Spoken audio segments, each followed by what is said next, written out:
Hello students, welcome back to my YouTube channel. ನಾನು ನಿಮಗೆ ಇವತ್ತಿನ ವಿಡಿಯೋದಲ್ಲಿ ಫಸ್ಟ್ ಇಯರ್ BCom BGP ಸಬ್ಜೆಕ್ಟ್ನಲ್ಲಿ ಸೆಮಿಸ್ಟರ್ ಎಕ್ಸಾಮಿಗೆ ಇಂಪಾರ್ಟೆಂಟ್ ಕ್ವಶನ್ಸ್ ಯಾವ್ದು ಬರುತ್ತೆ ಅನ್ನೋದನ್ನು ಇವತ್ತಿನ ವಿಡಿಯೋದಲ್ಲಿ ತಿಳಿಸ್ತಾ ಇದ್ದೀನಿ. First one question, explain the types of business environment. Explain the types of business environment ಅಂತ ಕ್ವಶನ್ ಕೇಳಿದಾಗ ಫಸ್ಟು ನೀವು ಬಿಸ್ನೆಸ್ ಎನ್ವಿರಾನ್ಮೆಂಟ್ ಅಂದರೆ ಏನು ಅನ್ನೋದನ್ನು ಫಸ್ಟ್ ಬರೀಬೇಕು.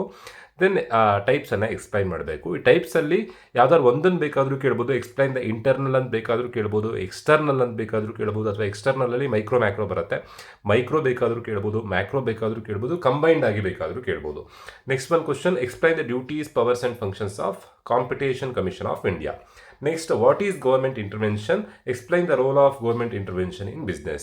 Next, what is globalization? Explain the advantages and disadvantages of globalization.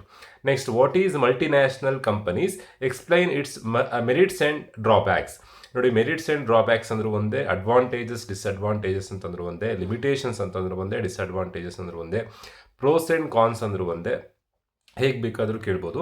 Next, what is privatisation? Explain it's advantages and disadvantages. ನೀವು answer ಬರೀಬೇಕಾದ್ರೆ ಯಾವಾಗಲೂ ನೀವು ಪಾಯಿಂಟ್ ವೈಸೇ ಆನ್ಸರ್ ಬರೀಬೇಕು.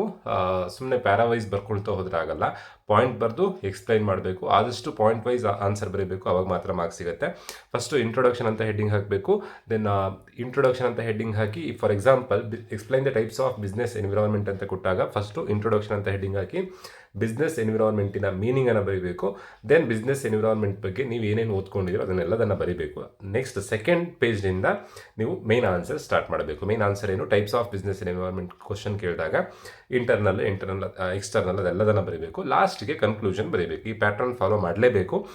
ನೋಡಿ, ಈಗ SCP ಸಿಲೆಬಸ್ ಆಗಿರೋದ್ರಿಂದ ಆಲ್ ಓವರ್ ಕರ್ನಾಟಕದಲ್ಲಿ ಸೇಮ್ ಸಿಲೆಬಸ್ ಇದೆ. ಬಟ್ ಕೆಲವೊಂದು ಯೂನಿವರ್ಸಿಟಿಯವರು ಒಂದು ಮೈನರ್ ಮಾಡಿಫಿಕೇಶನ್ ಮಾಡ್ಕೊಂಡಿದ್ದಾರೆ. ಸೊ ನಿಮ್ಮ ಸಿಲೆಬಸ್ನಲ್ಲಿ ಈ ಚಾಪ್ಟರ್ಸ್ ಇದಾವ ನೋಡ್ಕೊಳ್ಳಿ. ಕೆಲವೊಂದು ಯೂನಿವರ್ಸಿಟಿಯಲ್ಲಿ ಒಂದು ಚಾಪ್ಟರ್ ತೆಗೆದು ಅದ್ರ ಬದಲು ಬೇರೆ ಚಾಪ್ಟರ್ಸ್ ಹಾಕಿರ್ತಾರೆ. ಆವಾಗ ನಿಮಗೆ 1 ಅಥವಾ 2 ಕ್ವಶನ್ ನಿಮಗೆ ಇದರಿಂದ ಬರ್ದೇ ಇರ್ಬೋದು. ಇದು ಕುವೆಂಪು ಯೂನಿವರ್ಸಿಟಿದು ಸೇಮ್ ಸಿಲೆಬಸ್. ನಾನು ಇಲ್ಲಿ ಕುವೆಂಪು ಯೂನಿವರ್ಸಿಟಿ ಇಂಪಾರ್ಟೆಂಟ್ ಕ್ವಶನ್ಸ್ ಬರೆದಿದ್ದೀನಿ. ಬೇರೆ ಬೇರೆ ಯೂನಿವರ್ಸಿಟಿಲಿ ಮಾಡಿಫಿಕೇಷನ್ಸ್ ಇದೆಯಾ ನೋಡ್ಕೊಳ್ಳಿ. ಏನು ಮಾಡಿಫಿಕೇಷನ್ಸ್ ಇಲ್ಲ ಅಂತಂದರೆ ಇವಿಷ್ಟನ್ನೇ ಓದ್ಕೊಂಡ್ರು ಸಾಕಾಗತ್ತೆ. Next, explain the rights of consumer under consumer protection act 1986. Explain the features of FEMA act, foreign exchange and management act. Next, explain the features of Competition Act 2002.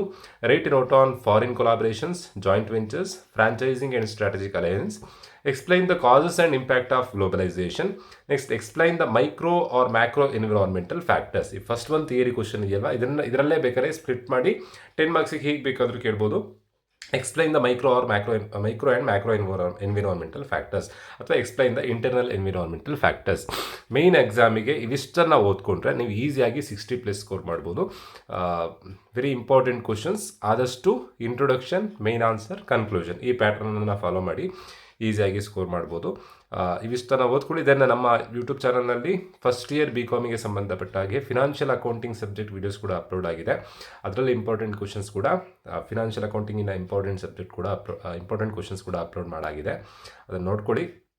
Then ಬೇರೆ ನಿಮಗೆ ಯಾವ್ದಾದ್ರು ಇಂಪಾರ್ಟೆಂಟ್ ಕ್ವಶನ್ಸ್ ಬೇಕಿದ್ದರೆ ಅದೆಲ್ಲೂ ಯೂಟ್ಯೂಬ್ನಲ್ಲಿ available ಇದೆ, ನೋಡ್ಕೊಳ್ಳಿ ಅಂತ ಹೇಳ್ತಾ video ಮುಗಿಸ್ತಾ ಇದ್ದೀನಿ. Thank you.